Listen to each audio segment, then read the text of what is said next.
नमस्कार बच्चों, आज बस की यात्रा का तीसरा पैराग्राफ करेंगे। बस कंपनी के हिस्सेदार भी उसी बस से जा रहे थे। हमने उनसे पूछा, यह बस चलती भी है?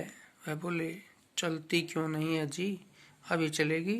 हमने कहा, वही तो हम देखना चाहते हैं, अपने आप चलती है यह? हाँ जी, और कैसे चलेगी? गजब हो गया, ऐसी बस अपने आप चलती है।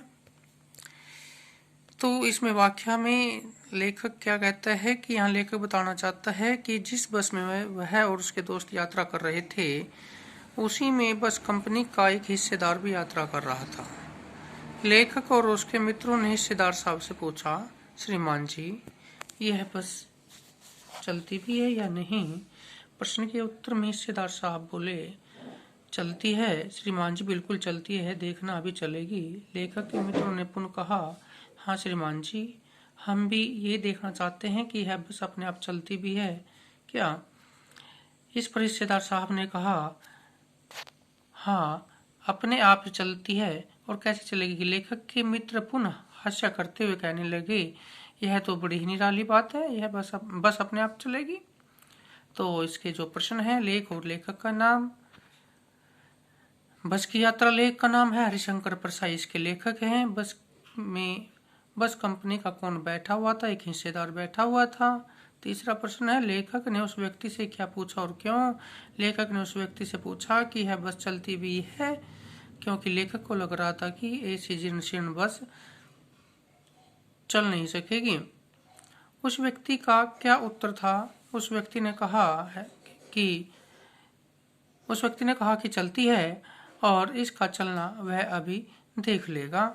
इसके साथ चौथा जो पैरा है आपका, बस की रफ्तार अब 15-20 मील हो गई। मुझे उसके किसी भी हिस्से पर भरोसा नहीं था। ब्रेक फेल हो सकता है, स्टीयरिंग टूट सकता है। प्रकृति के दृश्य बहुत लुभावने थे। दोनों तरफ हरे भरे पेड़ थे जिन पर पक्षी बैठे थे। मैं हर पेड़ को अपना दुश्मन समझ रहा था। जो भी पेड़ आता, डर लगता कि बस इससे टकराएगी। वह निकल जाता, दूसरे पेड़ का इंतजार करता। झील दिखती तो सोचता कि इस बस इसमें गोता लगा जाएगी।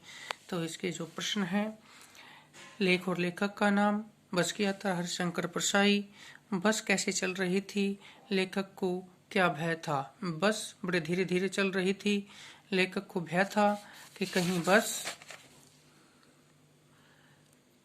बस हिलती जुलती 15-20 मील की गति से चल रही थी। लेखक को उसके ब्रेक फेल होने या स्टीयरिंग टूटने का डर था।